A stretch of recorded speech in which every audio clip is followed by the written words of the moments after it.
మన గురువు గారు ఒక ఇది చెప్పారనుకోండి, చెప్పింది ఇన్స్టంటేనియస్గా చేస్తే తప్ప ఇంక దాన్ని మంచిగా చేయడానికి ఆలోచించాడంటే వాడు ఏమే భయకరాడు.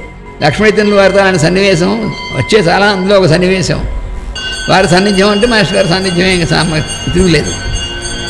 ఒక రోజున సాయంత్రం నా భోజనం చేస్తున్నాం, రాత్రిపూట వాడు పులుసు వేశారు, పులుసు అన్నం కలిపినాం, ముద్ద కలిపాం, మధ్య తింటున్నాం.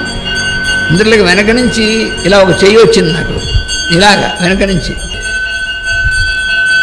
ఏమిటి నాకు ఆశ్చర్యం, ఇది చూస్తే గురువుగారు, అరే ముద్ద పెట్టరా అన్నారు. ఇది నేను తింటున్నాను, అందులో ఒక్క క్షణం అయిన తర్వాత మరి మాట్లాడకుండా కలిపేసేసి ముద్ద ఆయన చేతిలో పెట్టేశాను, తినేశారు ఆయన వెంటనే. కనుక దాని గురించి నేను ఆలోచించలేదు, మనకెందుకు ఆయన చెప్పిన పని చేసాము, అది అపచారమా కాదా అనేటువంటిది ఆయన చూసుకుంటారు. అంతా అయిపోయింది. అయిపోయిన తర్వాత మళ్ళీ అందరం కూర్చొని ఆయన చుట్టూ గోష్ఠిగా, నేను ఇవాళ ఒకటి పరీక్ష పెట్టాను, వాడు వేసాడు అన్నారు ఆయన. అని ఆయన అంటారు, ఇంకా ఏమిటో చెప్పకుండా, ఏమండి గురువు తిన్నటువంటి దాంట్లో ఉన్నటువంటిది ఒక ముద్ద శిష్యుడు పెడితే తిన పర్వాలేదు, కానీ శిష్యుడు ఎవడైనా గురువుకి తను తింటున్న దాంట్లో ఎంగిలి పెడతాడా, పెట్టచ్చా అంటే ఎలా పెడతాడు, తప్పు కదని వీళ్ళందరూ చెప్తున్నారు.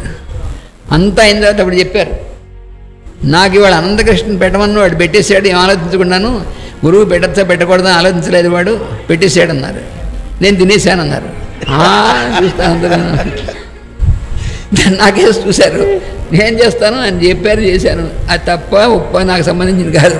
పాపం వస్తే అవచ్చు, దానికి ఆయన గురువు చెప్పింది చేయాలి, అదొకటి నాకు తెలిసింది అని చేశాను. అప్పుడు చెప్పారు, వాడు పాస్ అయ్యాడు చూసారా అన్నారు.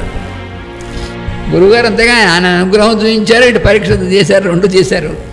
ఆ పరీక్షలో వివేకంగా పనిచేయడం కూడా ఆయన ప్రచోదనం వల్లే కలిగింది, లేకపోతే మనకి ఎక్కడ కలుగుతుంది.